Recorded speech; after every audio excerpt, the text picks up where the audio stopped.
Hello friends, आज हम बात करने वाले हैं ऑटोमेटिक एक्सरे फिल्म प्रोसेसिंग के एडवांटेज और डिसएडवांटेज में।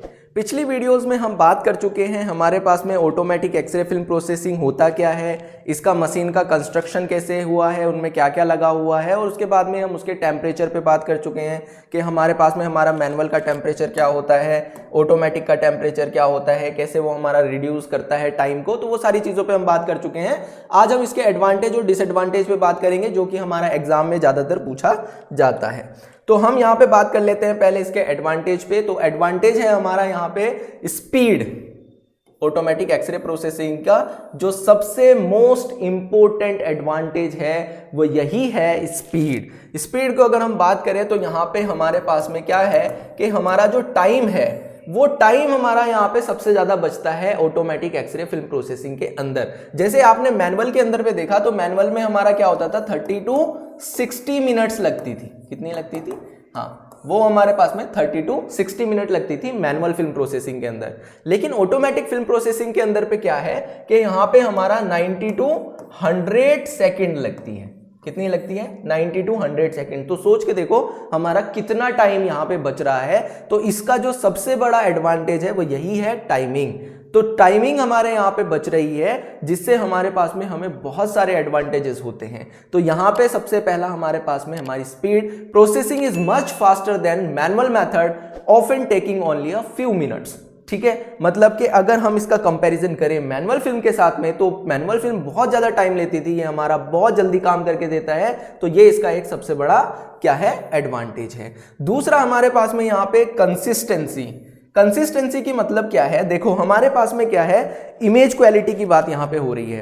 कंसिस्टेंसी के अंदर पे कैसे, जैसे हमने पहली फिल्म ली और हमने ऐसे ही फिल्में ले ली, 100 फिल्म ले ली, तो अब इसके अंदर पे क्या है, जो क्वालिटी हमें फर्स्ट फिल्म के अंदर पे मिली है वही हमें 100 फिल्म के अंदर पे मिलनी चाहिए। लेकिन ये कैसे मिलती है? आपने पढ़ा होगा कि हमारे पास में ऑटोमेटिक फिल्म प्रोसेसिंग के अंदर पे रिप्लेनिशमेंट सिस्टम लगा होता है। अब रिप्लेनिशमेंट सिस्टम का काम क्या होता है कि जब जो रिक्वायरमेंट हमारे पास में डेवलपर को होगी वो उसको इंस्टेंटली प्रोवाइड कर देगा। ठीक है, तो जब वहां पे जो रिक्वायरमेंट डेवलपर को होगी वो वहां पे उसको प्रोवाइड हो जाएगी तो ऑब्वियसली उसकी जो क्वालिटी होगी इमेज प्रोड्यूस करने की या विजिबल बनाने की हमारे पास में हमारी इमेज को, वो हमारे पास में जब कंप्लीट हो रही है तो ऑब्वियसली उसके अंदर पे कंसिस्टेंसी आएगी। वो इमेज क्वालिटी हमें फर्स्ट इमेज की भी वैसी देगा और 100 वाली इमेज की भी वैसी देगा। तो ये जो कंसिस्टेंसी इसके अंदर पे हमें देखने को मिलेगी, ये भी हमारे पास में क्या है, ऑटोमेटिक एक्सरे फिल्म प्रोसेसिंग का एक एडवांटेज है जिससे हमारे पास में हम बहुत अच्छे से डायग्नोस कर सकते हैं। उसके बाद में आता है रिड्यूस्ड लेबर। रिड्यूस्ड लेबर का क्या मतलब है कि हमारे पास में देखो मैनुअल फिल्म प्रोसेसिंग के अंदर पे जब हम प्रोसेस कर रहे हैं तो उसके अंदर पे हमें एक बंदा पर्सनली वहां पे चाहिए जो डेवलपर में वो फिल्म को क्या कर सके, डिप कर सके, फिर रिंसिंग कर सके, फिर वो जो है फिक्सिंग कर सके, वॉशिंग कर सके, ड्राइंग कर सके। तो इसमें एक बंदे का वहां पे होना जरूरी है। लेकिन यहाँ पे अब क्या है, यहाँ पे ऐसी कोई जरूरत नहीं है। बंदा आया, एक्सपोज करके फिल्म लाया, उसने फिल्म को कैसेट से निकाला, उसने एंट्री ट्रे पे उसको रखा, फिल्म जो है हमारी ऑटोमेटिक मशीन है वो उसको अंदर ले लेगी, गेंट्री जो एंट्री रोलर्स हमारे होते हैं, और उसके बाद में वहां पे क्या होगा, वो अपना प्रोसेस ऑटोमेटिकली करना स्टार्ट कर देगी। अब वहां पे किसी की ह्यूमंस की रिक्वायरमेंट नहीं है, अब वो बंदा फ्री है, वो जाके अपना काम कर सकता है। प्रोसेस यहाँ पे अपने आप होता रहेगा। जब पूरा कंप्लीट प्रोसेस होगा वहां से फिल्म निकल के बाहर आ जाएगी। अब आप उसको देख सकते हैं, स्टोर कर सकते हैं, जो भी आपको करना है वो कर सकते हैं। तो इसी वजह से यहाँ पे हमारे पास में रिड्यूस लेबर यहाँ पे लिखा गया है, जो इसका एक क्या है, एडवांटेज है। उसके बाद में हमारे पास में लेस केमिकल हैंडलिंग।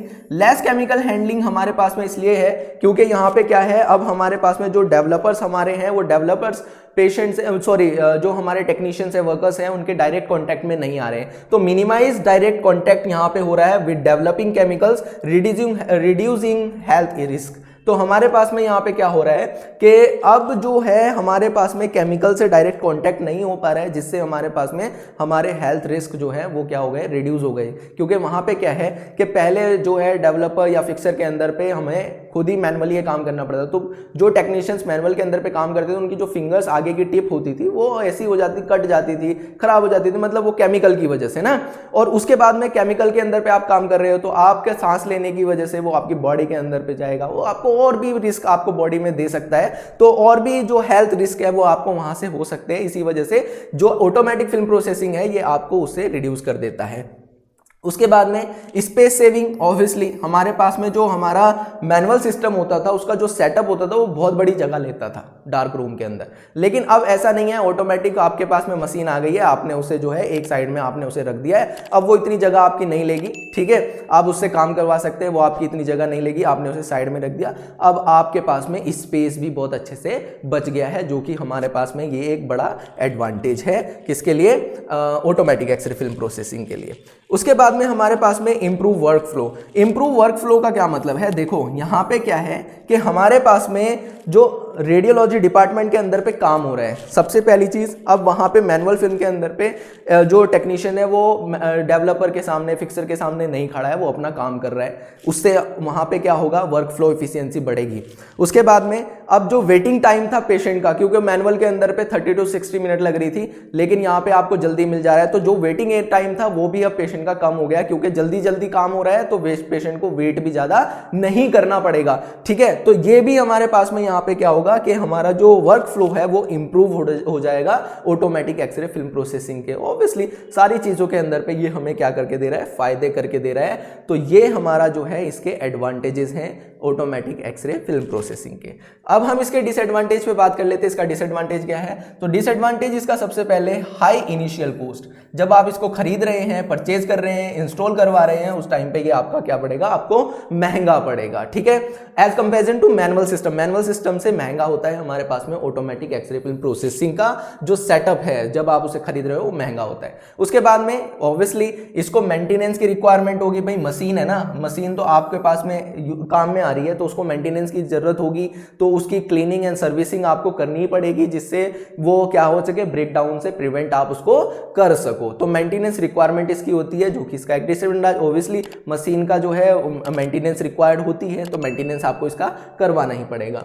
उसके बाद में केमिकल डिग्रेडेशन, ये तो हमारे पास में मैनुअल में भी था और ये हमारे पास में यहाँ पे, क्योंकि आपके पास में यहाँ पे क्या यूज हो रहे हैं, केमिकल्स यूज हो रहे हैं, तो केमिकल्स आप यूज कर रहे हैं तो उनका डिग्रेडेशन होगा ही होगा, तो इनकी रिप्लेसमेंट की फ्रीक्वेंटली रिप्लेसमेंट की जरूरत आपको होती है, जो कि एक डिसएडवांटेज है, ठीक है ना। अगर आप इसको चेंज नहीं करोगे तो आप जो क्वालिटी मेंटेन करना चाहते हो वो क्वालिटी यहाँ पे मेंटेन नहीं होगी। उसके बाद में risk of equipment mall function.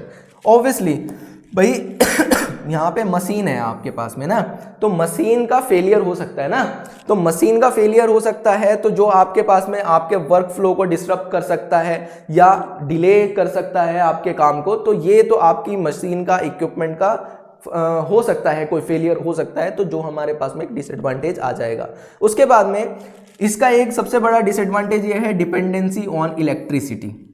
Dependency on electricity, जब आपकी लाइट होगी, जब आपके पास में इलेक्ट्रिसिटी होगी तभी आपकी ये मशीन काम करेगी, अगर नहीं होगी तो ये मशीन आपकी काम नहीं करेगी, जो कि एक डिपेंडेंसी बन जाती है। तो हमारे पास में ऐसे एरियाज के अंदर पे जहां पे हमारी इलेक्ट्रिसिटी कंटिन्यूटी में नहीं रहती है, ठीक है, तो वहां पे इस ऑटोमेटिक फिल्म प्रोसेसिंग का चलना थोड़ा क्या हो जाता है, मुश्किल हो जाता है, जो कि इसका एक बड़ा डिसएडवांटेज है, ठीक है। लेकिन अभी सारे एरियाज में बैकअप सिस्टम आ गया है, जिसकी वजह से हमारे पास में अब इसको बैकअप सिस्टम से चला सकते हैं, तो हमारे पास में जो है इसकी जो डिपेंडेंसी, वो इलेक्ट्रिसिटी जो एक हम डिसएडवांटेज मान सकते हैं। ऑब्वियसली अगर इलेक्ट्रिसिटी नहीं होगा तो ये काम नहीं करेगा, मैनुअल को आप कर सकते हो, लेकिन ये आपका यहाँ पे काम नहीं करेगा, जो कि हमारी एक क्या बन जाती है, डिपेंडेंसी बन जाती है, तो जो इसका एक बड़ा डिसएडवांटेज होगा, ठीक है। उसके बाद में हमारे पास में हमारा सीआर सिस्टम, डीआर सिस्टम हमारे आ गए हैं, वो सारे हमारी इलेक्ट्रिसिटी पे डिपेंड करते हैं, लेकिन अब हर जगह पे backup system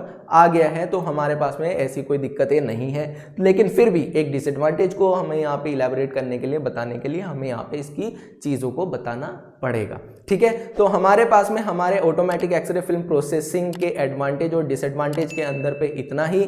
thank you very much, please subscribe my channel.